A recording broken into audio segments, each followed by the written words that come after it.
Bienvenue sur Africa 24 dans cette nouvelle édition du Non-Stop Info. Voici les titres de l'actualité. Qui pour succéder à Nkosazana Dlamini Zuma à la tête de la Commission de l'Union africaine? L'élection doit se tenir le 17 juillet. 3 candidats sont en lice, un équato-guinéen, une botswanaise et une ougandaise. À suivre également dans cette édition, les 100 premiers jours du chef de l'État béninois Patrice Talon, réformes administratives et économiques. Les premiers résultats seraient satisfaisants pour de nombreux observateurs. Et en Tunisie, l'accord de Carthage vient d'être signé par les chefs de partis et organisations. Cette feuille de route du prochain gouvernement est censée permettre la formation d'un gouvernement d'union nationale.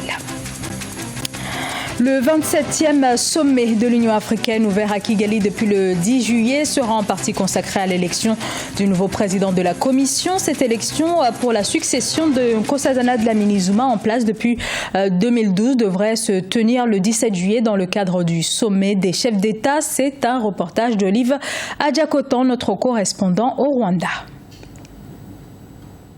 Le 27e sommet de l'Union africaine à Kigali au Rwanda va-t-il permettre de désigner le successeur de Dlamini Zuma? C'était l'une des grandes préoccupations des médias ces derniers jours.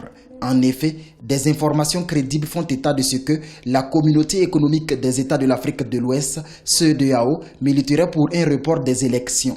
Ce sujet a même été abordé à huis clos par les ministres des Affaires étrangères des pays africains. Et la chef de la diplomatie rwandaise était face aux journalistes le 14 juillet 2016 pour clarifier les avancées des travaux dans ce sens.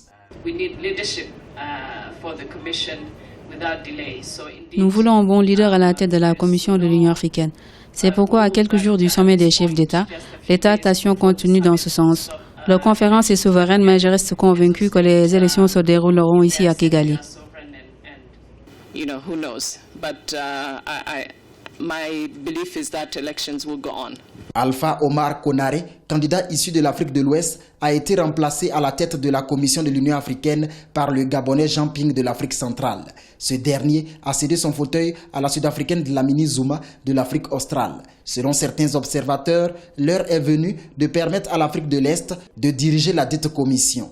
C'est sans doute une occasion opportune pour la candidate présentée par l'Ouganda. Et dans ce cas, si la communauté est-africaine a accepté la candidature de cette dame qui fut vice-présidente de l'Ouganda, c'est qu'on la juge compétente et voilà. Le sommet des chefs d'État sera ouvert du 17 au 18 juillet 2016 et sera même élargi au secrétaire général des Nations Unies Ban Ki-moon pour discuter surtout des violences au Sud-Soudan. La question du retrait des États africains de la Cour pénale internationale sera également dans l'agenda, sans oublier les possibilités de délivrer à tous le passeport africain. Et toujours au sujet de ce sommet, 35 chefs d'État sont attendus à partir de dimanche, parmi lesquels le président Omar El-Béchir, sous mandat d'arrêt de la Cour pénale internationale. Les autorités rwandaises assurent qu'elles ne procéderont pas à l'arrestation du chef de l'État soudanais soupçonné de crimes contre l'humanité, crimes de guerre et de génocide. À noter qu'Africa 24 a déployé un dispositif spécial pour vous faire vivre cet événement. Vous pourrez suivre tous les jours jusqu'au 18 juillet une émission dédiée à ce sommet de l'Union africaine, émission en direct de Kigali présentée par Babylas Boton à partir de 15h30 GMT. Le président béninois Patrice Talon vient de passer le cap des 100 jours à la tête de l'État entre réformes politiques et réorganisation de l'administration ou encore reprise en main de la filière coton. Quel bilan dressé? Élément de réponse dans ce reportage de Lefti Ounou, notre correspondant au Bénin. Le jeudi 14 juillet 2016, le président Patrice Talon a bouclé ses 100 jours à la tête du Bénin. Investi le 6 avril 2016 dans ses fonctions, le chef de l'État a formé dans la même journée son équipe gouvernementale. Dans la gestion de l'État, plusieurs actions ont été entreprises pour l'instauration d'une nouvelle base de développement du pays. Il s'agit entre autres de l'installation de la Commission des réformes institutionnelles, de la mise en place effective des 12 préfets des départements du pays, de l'implication personnelle du chef de l'État dans le règlement de certains conflits ou encore de l'annulation des concours de 2015. Le président Talon et son équipe ne vont pas dérober au traditionnel bilan des 100 premiers jours. Dans le rang des populations, les appréciations sont diverses. Jusque-là, on peut dire que la jeunesse ne se retrouve pas encore après les 3 mois de la gestion du gouvernement. Sinon, Je m'en vais vous dire aussi que la population est essoufflée. Essayons de lui donner un peu un an pour voir ce qu'il fera. Sinon, en réalité, les 100 jours, moi, je ne saurais dire quelque chose là-dessus. Seulement que l'insécurité, c'est-à-dire ça a pris d'ampleur. Les décisions et actions du président sont diversement appréciées dans l'opinion publique. Elles trouvent grâce aux yeux d'une frange de la population qui estime que le président de la République et son équipe ont démarré un chantier important, celui de la restauration des valeurs. Pour les 3 mois, le gouvernement a fait montre d'un courage politique dans la prise de certaines décisions. Je peux évoquer cette décision pour fixer les 12 préfets du pays. Il y a eu besoin du courage politique. Aussi du courage pour des décrets qui ont été rapportés, donc retirés de la circulation, des nominations sur lesquelles le pouvoir est venu, des concours frauduleux que le pouvoir a courageusement pris la décision, disons, d'annuler. Plusieurs mouvements de mécontentement ont éclaté au cours de ces 3 premiers mois de gouvernance sous le régime du président Patrice Talon, notamment dans le rang des syndicalistes. Ceux de la justice dénoncent un non-respect des décisions de justice en complicité avec l'exécutif. Néanmoins, plusieurs observateurs politiques s'accordent à dire que le bilan des 100 premiers jours du président Talon est satisfaisant et qu'un bilan à long terme est indiqué pour apprécier la gouvernance du nouveau régime. L'accord de Carthage est acté depuis mercredi en Tunisie par 9 partis politiques dont Ennahda et Nida Tounes. Principale mesure contenue dans cet accord qui se veut consensuel, la mise en place d'une stratégie nationale de lutte contre le terrorisme, encore la lutte contre la corruption. Corinne Kamdem.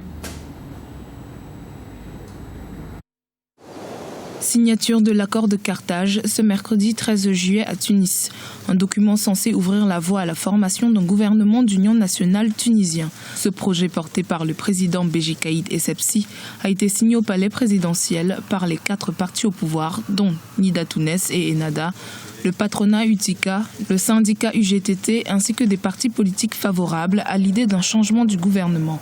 Principale ombre au tableau, l'absence d'Habib Essid à cette cérémonie. Il y a un vrai problème d'efficacité du travail gouvernemental, pas seulement pour ce gouvernement actuel, mais pour tous les gouvernements qui se sont succédés depuis la révolution en Tunisie.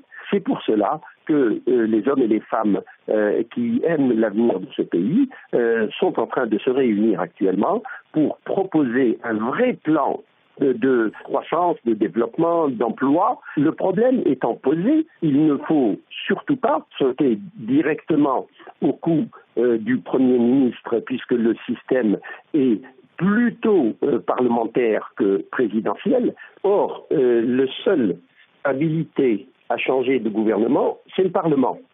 La Tunisie est régie par un système majoritairement parlementaire. De ce fait, la mise en place du nouveau gouvernement national impliquerait que le Premier ministre Habib Essid démissionne ou que son gouvernement actuel soit dissolu. Son absence à cette cérémonie marquerait donc la rupture entre le Premier ministre et le président tunisien. La manière de traiter le Premier ministre sortant est une manière inélégante. Il a ressenti comme une humiliation, d'où une certaine forme de rébellion qu'il a manifestée en essayant de tenir tête à Béji Caïd Essebsi. L'accord de Carthage résumerait les priorités du prochain gouvernement, notamment la lutte contre le terrorisme, la corruption, le développement et l'emploi des jeunes, sans oublier l'élaboration d'un plan stratégique pour booster l'économie des secteurs en difficulté. La sécurité sociale des Camerounais est l'une des thématiques prioritaires pour le gouvernement. Les allocations familiales ont par exemple été revues à la hausse depuis le début de l'année. Une augmentation de plus de 50% au total saluée par de nombreux Camerounais. C'est un reportage de notre correspondante Viviane Baokan. Depuis 1962, les travailleurs du secteur public et privé au Cameroun percevaient comme allocation familiale la somme de 1 800 francs CFA par enfant tous les mois. C'est seulement en décembre 2015 que le président de la République, Paul Biya, a annoncé la revalorisation de 55% du montant des allocations familiales versées aux travailleurs. On est ainsi passé de 1 800 à 2 800 francs CFA par mois et par enfant depuis janvier 2016. Un souci pour le gouvernement d'améliorer la promotion de la qualité de la vie de la société par une amélioration du pouvoir d'achat des populations. Lorsque le président a signé ce décret, c'était déjà une bonne avancée. On a vu une augmentation de 55%, ce qui est quand même pas négligeable. Et il a été question de revaloriser ce chapitre tous les 2 ou 3 ans. Donc, suivant l'évolution de l'économie de notre pays, parce que c'est quand même un problème financier et économique, cette revalorisation pourra se faire. On annonce également dans la foulée une mise en place d'une assurance maladie universelle, longtemps perçue comme un service réservé à une élite. Cette mesure tarde cependant à être appliquée au Cameroun, raison évoquée, l'absence de financement. Du coup, la revalorisation des allocations familiales ainsi que l'effectivité de l'assurance maladie restent diversement appréciées. Je pense que c'est une mesure qui est quand même salvatrice.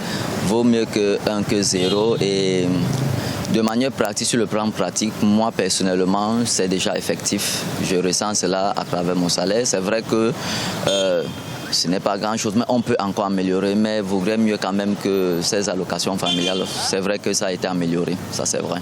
L'assurance santé, c'est quelque chose qui est véritablement opportune parce que en termes de santé, nous dépensons, les familles, les foyers dépensent beaucoup en matière de santé au Cameroun.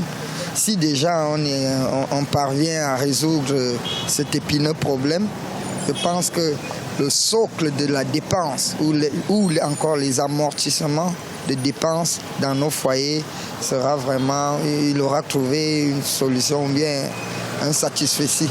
L'année 2016 était annoncée au Cameroun comme l'année de la sécurité sociale pour tous.